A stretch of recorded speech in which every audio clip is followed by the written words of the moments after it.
அத்தியாயம் 8 மானிடப் பிறவியின் சிறப்பு சாயிபாபா உணவு பிச்சை எடுத்தல் பாயாஜாபாயின் சேவை சாயிபாபாவின் படுக்கை குசால் சந்திடம் அவருக்கு உள்ள பிரேமை. இப்பொழுது முந்திய அத்தியாயத்தில் குறிப்பிட்டபடியே மனித வாழ்க்கையின் முக்கியத்துவத்தைப் பற்றி ஹேமாபந்த் பலபட கூறிய பின்பு சாயிபாபா அவரது உணவை எப்படி பெற்றார், எவ்வாறு பாயாஜாபாயி அவருக்கு சேவை செய்தார், எவ்வாறு அவர் மசூதியில் தாத்யா கோத்தோ பாட்டிலுடன் மகால்சாபதியுடனும் உறங்கினார், எவ்வாறு ராகாதாவை சேர்ந்த குசால் சந்த் விரும்பினார் என்பவை விளக்கி சொல்லுகிறார். மானிடப் பிறவியின் சிறப்பு. இவ்வத்தியாயத்திற்கு பிரபஞ்சத்தில் கடவுள் பல கோடிக்கணக்கான இந்து சாஸ்திர கணக்குப்படி 84 லட்சம் ஜந்துக்கள், மோட்சம், நரகம், நிலம், கடல், வானம், இடைப்பகுதி ஆகியவைகளை ஆக்கிரமித்து கொண்டிருக்கும் ஜந்துக்களை அல்லது ஜீவராசிகளை உற்பத்தி செய்திருக்கிறார். எவருடைய புண்ணியங்களை மேம்படுத்தப்பட்டிருக்கிறதோ அவர்கள் தங்களின் செய்கைகளின் பலன்களை மகிழ்ந்து அனுபவிக்கும்தோறு மோட்சத்திற்கு சென்று வாழ்கின்றனர். மனிதர்கள், மிருகங்கள், பூச்சிகள், தேவர்கள், உபதேவர்கள் உட்பட. அது முடிந்த பிறகு அவர்கள் கீழே இறங்கி வருகிறார்கள். தீமைகள், பாவங்கள் அதிகமுள்ள ஆத்மாக்களோ நரகத்திற்கு சென்று தாங்கள் தகுதியுள்ளதரும் தங்கள் தீவினைகளின் பலன்களை அனுபவித்து அவதியுறுகிறார்கள். நல்வினை, தீவினை இரண்டும் சம அளவாய் இருப்பின் அவர்கள் மீண்டும் இவ்வுலகில் பிறக்கின்றனர். தங்களின் சுயமான முக்திக்கு உழைக்கும் முயற்சிக்கு மீண்டும் ஒரு வாய்ப்பு தரப்படுகிறார்கள்.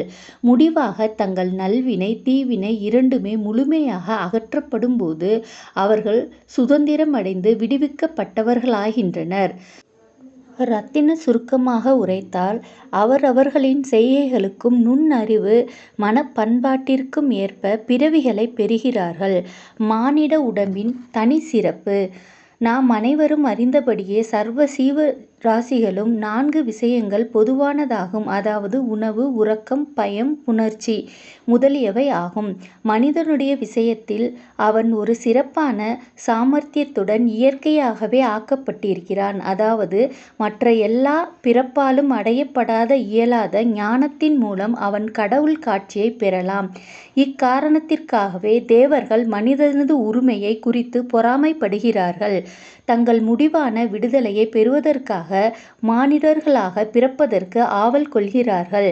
கேவலமான அழுக்கு, சளி, கோழை, அசுத்தம் இவைகளால் நிரம்பியதும் தேய்வு, நோய், மரணம் ஆகியவற்றிற்கு காரணமாய் உள்ளதுமான இம்மனித உடம்பை விட கேவலமானது எதுவும் இல்லை என்று சிலர் கூறுகின்றனர். இது ஓரளவிற்கு உண்மை என்பதில் ஐயமில்லை.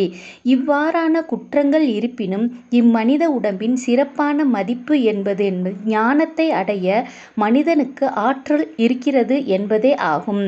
மனித உடம்பினால் மட்டுமே அல்லது அதன் பொருட்டோ அழியக்கூடிய நிலையில்லாத உடம்பின் தன்மையை பற்றியும் இவ்வுலகத்தை பற்றியும் புலன் இன்பங்களுக்கு ஒரு வெறுப்பையும் நித்திய அநித்திய வஸ்துகளுக்கு பகுத்தறிவையும் விவேகத்தையும் இங்ஙனமான அதன் மூலம் கடவுளின் காட்சியையும் ஒருவன் எய்த இயலுகிறது. அதன் அசுத்த தன்மைக்காக நாம் உடம்பை புறக்கணித்தோமானால் கடவுள் காட்சியை பெறும் வாய்ப்பை இழக்கிறோம். அதையே சீராட்டி புலன் இன்பங்களின் பின்னால் ஓடுவோமே ஆனால் அது விலைமதிப்பற்றதாக நாம் நரகத்திற்கு செல்வோம். எனவே நாம் பின்பற்ற வேண்டிய ஒழுங்கான நெறிமுறையானது பின்வருமாறு: உடம்பை புறக்கணிக்கவோ விரும்பி செல்லமாக பராமரிக்கவோ கூடாது. ஆனால் முறையாக பராமரிக்க வேண்டும்.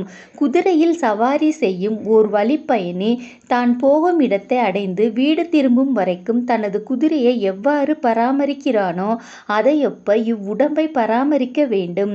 இவ்வுடம்பு இவ்விதமாக எப்போதும் வாழ்க்கையில் உச்ச உயர் நோக்கமான கடவுள் காட்சி அல்லது ஆத்மானுபூதி அடைய உபயோகப்படுத்தப்பட வேண்டும். பல்வேறு ஜீவராசிகளையும் கடவுள் படைத்தார். எனினும் அவைகளில் எதுவும் அவர் தம் வேலையை அறிந்து பாராட்ட இயலாததால் திருப்தி அடையவில்லை. எனவே அவர் ஒரு சிறப்பான சாமர்த்தியம் உள்ள ஜந்துவாக மனிதனை படைக்க வேண்டியதாயிற்று. ஞானம் என்னும் சிறந்த வரத்தை அளித்தார். அவரின் லீலைகளையும் அற்புதமான வேலைகளையும் சாதுரியத்தையும் மனிதன் பாராட்ட இயன்றபோது அவர் பெரிதும் மகிழ்ந்து திருப்தி அடைந்தார். இம்மானிட தேகம் எடுத்தது உண்மையிலேயே நல்ல அதிர்ஷ்டமாகும். அந்தணர் குலத்தில் உதிப்பது அதை காட்டிலும் நற்பேறுடையது. அதை காட்டிலும் மிக சிறப்பான அதிர்ஷ்டமானது சாயிபாபாவின் பாதங்களில் தஞ்சம் அடைந்து சரணாகதி அடையும் வாய்ப்பை பெற்றதே ஆகும். மனிதனின் முயற்சி. மனித வாழ்க்கை எவ்வளவு அருமையானதென்பது உணர்ந்து, மரணம் உறுதி என்று அறிந்து, அது எத்தருணத்திலும் நம்மை பற்றும் என்று அறிந்தும் நமது வாழ்க்கையின் குறிக்கோள்களை எய்த நாம் எப்போதும் விழிப்பாய் இருக்க வேண்டும். சிறிதளவும் காலம் தாழ்த்தக்கூடாது. ஆகையால் நமது குறிக்கோளை அடைய கூடியவரை விரைவாக செயல்பட வேண்டும். அதாவது மனைவியை இழந்தவன் மறுமணம் புரிந்து கொள்ள எப்படி அக்கறை பெறுவானோ அதை போன்று, காணாமல் போன தன் மகளை அரசன் சல்லடை போட்டு தேடுவதை போன்றும் இருக்க வேண்டும்.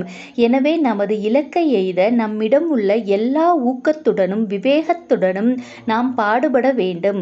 அதாவது தன்னை உணர்தல். நமது சோம்பேறித்தனத்தை அகற்றிவிட்டு தூக்கத்தை களைந்து அல்லும் பகலும் நாம் ஆத்ம தியானம் செய்தல் வேண்டும். இதை செய்ய நாம் தவறுமேயானால் நம்மை நாமே மிருக நிலைக்கு தாழ்த்தி கொண்டவர்களாவோம். எவ்வாறு செல்வது? கடவுள் காட்சியை தாமே எய்த தகமையுள்ள ஞானி அல்லது முனிவர், சத்குரு ஆகிய இவர்களை அணுகுவதே நமது குறிக்கோளை அடைய மிகச் சிறந்த பயன் அளிக்க கூடியதும் துரிதமுமான வழியாகும். மத பிரசங்கங்களும் கேட்கும், மத நூல்களை கற்றும் அடைய முடியாதவைகளை அம்மதிப்புமிக்க ஆத்மாக்களின் கூட்டுறவால் பெறலாம். சூரியன் மட்டுமே கொடுக்கும் ஒளியை மற்ற எல்லா நட்சத்திரங்களும் சேர்ந்தாலும் கொடுக்க இயலாததை போன்றே புனித நூல்கள் அனைத்தும் மத பிரசங்கங்கள் அனைத்தும் சேர்ந்து கொடுக்க இயலாத ஆத்ம விவேகத்தை சத்குரு நமக்கு அளிக்கிறார். அவரின் அசைவுகளும் சாதாரண பேச்சும் நமக்கு மௌன உபதேசத்தை நல்குகின்றது. மன்னித்தல், அடக்கம், உடைமை, அவாவின்மை, தர்மம், உதாரண குணம், மனம், மெய் இவற்றின் கட்டுப்பாடு, அகங்காரமற்ற தன்மை முதலிய நற்பண்புகள் எல்லாம் அத்தகைய தூய புனிதமான கூட்டுறவால் பயிற்சிக்கப்பட்டதால் அடியவர்களால் அவைகள் அனுசரிக்கப்படுகின்றன. இது அவர்களது மனதை ஒளிப்படுத்தி அவர்களை ஆன்மீக துறையில் உயர்த்துகிறது. சாயிபாபா அத்தகைய ஞானி அல்லது சத்குரு ஆவார். பக்கிரியை போன்று அவர் நடித்தாலும் எப்போதும் ஆத்மாவிலேயே முற்றிலும் தன்வயப்பட்டிருந்தார். கடவுள் அல்லது தெய்வத்தன்மையை சர்வ ஜீவராசிகளுக்குள்ளும் கண்டு அவைகளை அவர் எப்போதும் அன்பு செய்தார். இன்பங்களால் அவர் உயர்ந்து போகவும் இல்லை, துரதிர்ஷ்டங்களால் தாழ்ச்சியுறவும் இல்லை. அரசனும் ஆண்டியும் அவருக்கு ஒன்றே. எவருடைய கடைக்கண் பார்வை பிச்சைக்காரனையும் அரசனாக்க வல்லதோ அவர் சீரடியில் வீட்டுக்கு வீடு சென்று உணவை யாசிப்பது வழக்கம். அதை அவர் எப்படி செய்தார் என்பதை தற்போது கவனிப்போம். பாபா உணவை பெறுதல். பாபா எந்த சீரடி மக்களின் வீடுகள் முன்னர் ஒரு பிச்சைக்காரனைப் போல் நின்று, "ஓ லாசி, ஒரு ரொட்டி துண்டு கொடு" என்று கூவி அப்பிச்சையை ஏற்க தம் திருக்கரங்களை நீட்டி அருளினாரோ அவர்கள் ஆசீர்வதிக்கப்பட்டவர்கள். ஒரு கையில் தகர குவளையும் ஜோலி என்ற சதுர துண்டும் அவர் வைத்திருந்தார். அவர் தினந்தோறும் சில குறிப்பிட்ட வீடுகளுக்குச் சென்றார். ஒரு வீட்டிலிருந்து மற்றொரு வீட்டிற்குச் சென்றார். குழம்பு பொருட்களான சூப், காய்கறிகள், பால், மோர் முதலியவற்றை தகர குவளையிலும், சோறு, ரொட்டி முதலிய திடப்பொருள்களை துண்டிலும் வாங்கி கொண்டார். பாபாவுக்கு தம் நாவு மேல் கட்டுப்பாடு உண்டாதலால் அது சுவை அறிவதில்லை. எனவே பல்வேறு பொருள்களையும் ஒன்று கூட்டி ருசியை எங்ஙனம் அவர் பொருட்படுத்த முடியும்?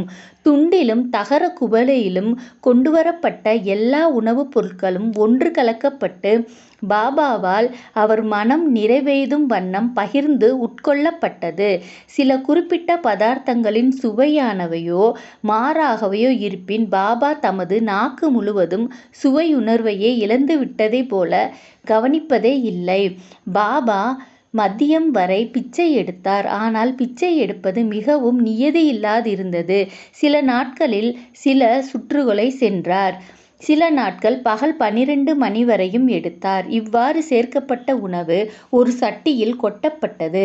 நாய்களுக்கும் காக்கைகளுக்கும் பூனைகளுக்கும் அதிலிருந்து தாராளமான உணவு கொடுக்கப்பட்டது. பாபா அவைகளை விரட்டியதோ இல்லை. மசூதியை பெருக்கிய பெண்மணி 10 அல்லது 12 ரொட்டி துண்டுகளை தன் வீட்டிற்கு எடுத்துச் சென்றாள். அவள் அங்ஙனம் செய்வதால் யாரும் அவளை தடை செய்யவில்லை. கனவில் கூட பூனைகளையும் நாய்களையும் கடுஞ்சொற்களால் ஜாடைகளாலோ விரட்டியதே அவர் அங்ஙனம் ஏழ்மையுள்ள திக்கற்ற மக்களுக்கு உணவை மறுக்க இயலும். அத்தகைய உயர் குணமுடையவரின் வாழ்க்கை உண்மையிலேயே ஆசிகள் நிரம்ப பெற்றதாகும். சீரடி மக்கள் அவரை ஆரம்ப காலத்தில் ஒரு கேன பக்கிரியாக கருதினர். பிச்சையாக பெற்ற சில ரொட்டி துண்டுகளை உண்டு வாழ்ந்த அவர் எங்ஙனம் மதிக்கப்பட்டு மரியாதை செய்யப்பட முடியும்? ஆனால் இந்த பக்கிரியோ உள்ளத்திலும் கையிலும் மிகவும் தாராளமானவராகவும் அவாவற்றவராகவும் தர்ம சிந்தனை உடையவராகவும் இருந்தார். ஸ்திரமில்லாதவராயும் இருப்பு கொள்ளாதவராயும் புறத்தில் தோன்றினாலும் அகத்தில் உறுதி உள்ளவராயும் நிதானம் உள்ளவராயும் இருந்தார். அவருடைய வழியோ அறிவுக்கு எட்டாதது. எனினும் அச்சிறு கிராமத்தில் கூட அன்பும் ஆசீர்வாதமும் உள்ள சிலர் பாபாவை பரமாத்மா என்றே உணர்ந்து மதித்தனர். அப்படிப்பட்ட ஒரு நிகழ்ச்சி கீழே தரப்பட்டுள்ளது. பாயாஜாபாயின் உன்னத சேவை. தாத்யா கோதை பாட்டிலின் தாயார் பாபாஜாபாயி ஆவார். அவர் தினந்தோறும் மதியம் ரொட்டியையும் காய்கறிகளும் அடங்கிய கூடையை தன் தலையில் வைத்து கொண்டு காடுகளுக்கு போவது வழக்கம். புதர் பூண்டுகளில் பல மைல் கணக்கில் அவ்வம்மையார் அலைந்து திரிந்து கேனப்பக்கிரியை கண்டுபிடித்து அவர் பாதத்தில் விழுந்து அடக்கமாகவும் அசைவில்லாமலும் தியானத்தில் அமர்ந்திருக்கும் அவர் முன்னர் இலையை விரித்து உண்ணக்கூடிய பொருட்களையும் காய்கறிகளையும் ரொட்டி முதலியவற்றையும் அதன் மேல் வைத்து அவரை பலவந்தமாக சாப்பிட வைப்பார். பாயாஜாபாயின் நம்பிக்கையும் சேவையும் வியக்கத்தக்கதாகும். ஒவ்வொரு நாளும் அவர் காட்டில் மதிய வேளைகளில் அலைந்து திரிந்து உணவை உண்ணும்படி பாபாவை வற்புறுத்தினார். அவருடைய சேவை, உபாசனை, தவம் என்று எவ்வித பெயரிட்டும் அதை நாம் அழைத்தாலும் இறுதி மூச்சு வரையிலும் பாபா அதனை மறுக்கவில்லை. அவர் செய்த சேவையை முழுமையும் ஞாபகத்தில் கொண்ட பாபா அவரது மகனுக்கு அபாரமான அளவிற்கு உதவி செய்தார். தாய்க்கும் மகனுக்கும் அவர்களது கடவுளான பக்கிரியின் மீது பெரும் அளவிற்கும் நம்பிக்கை இருந்தது.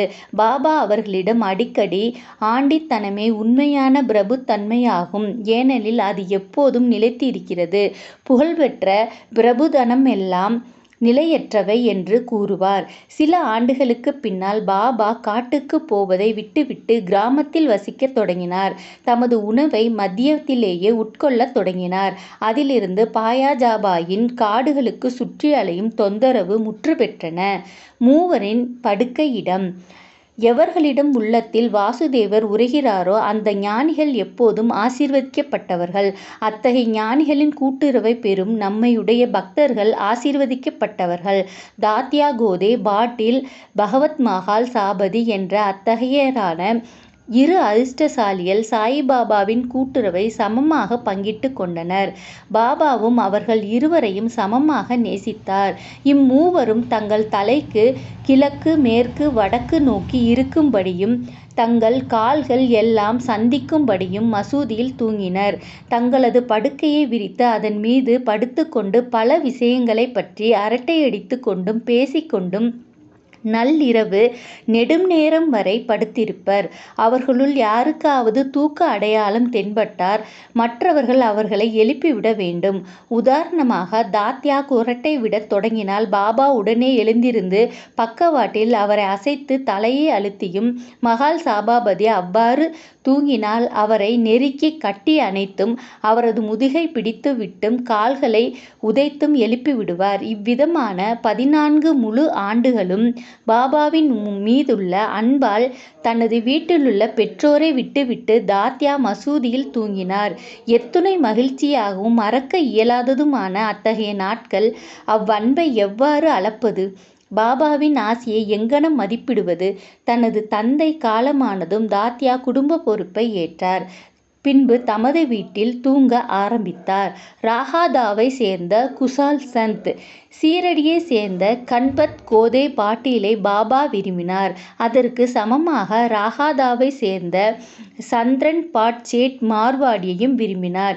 இந்த சேட் காலமான பின்பு அவர் சகோதரர் புத்திரரான குசால் சந்தை அதற்கு சமமாக அல்லது அதற்கு அதிகமாகவே கூட அன்பு செலுத்தி அல்லும் பகலும் அவர் நலத்தில் கண்ணாயிருந்தார். சில சமயங்களில் மாட்டு வண்டிகளிலும் டாங்காவிலும் நண்பர்களுடன் பாபா ராகாதாவுக்கு செல்வார். அக்கிராமத்து மக்கள் பேண்ட் வாத்தியம் இசைகளுடன் வந்து கிராமத்தின் நுழைவாயிலில் பாபாவை வரவேற்று அவர் முன்னால் வீழ்ந்து வணங்குவர். பெரும் வியப்பொலிவுடன் விழா கோலத்துடன் கிராமத்துக்கு அழைத்து செல்லப்படுவார். குசால் சந்த் அவரை தன் வீட்டிற்கு அழைத்து சென்று வசதியான ஆசனத்தில் அமரச் செய்து நல்ல உணவு அளிப்பார். பின்பு அவர்கள் சரளமாகவும் மகிழ்ச்சியுடனும் சிறிது நேரம் உரையாடிய பின்பு அனைவரும் மகிழ்ச்சியையும் ஆசியையும் நல்கிவிட்டு பாபா சீரடிக்கு திரும்புவார். தெற்கே ராகாதாவுக்கும் வடக்கே நிம்காமுக்கும் இடையே சரியான மையப்பகுதியில் சீரடி அமைந்திருந்தது. இந்த இடங்களுக்கு அப்பால் பாபா தமது வாழ்நாளில் சென்றதில்லை. அவர் எவ்வித ரயில் வண்டியை பார்த்ததோ பிரயாணம் செய்ததோ கிடையாது.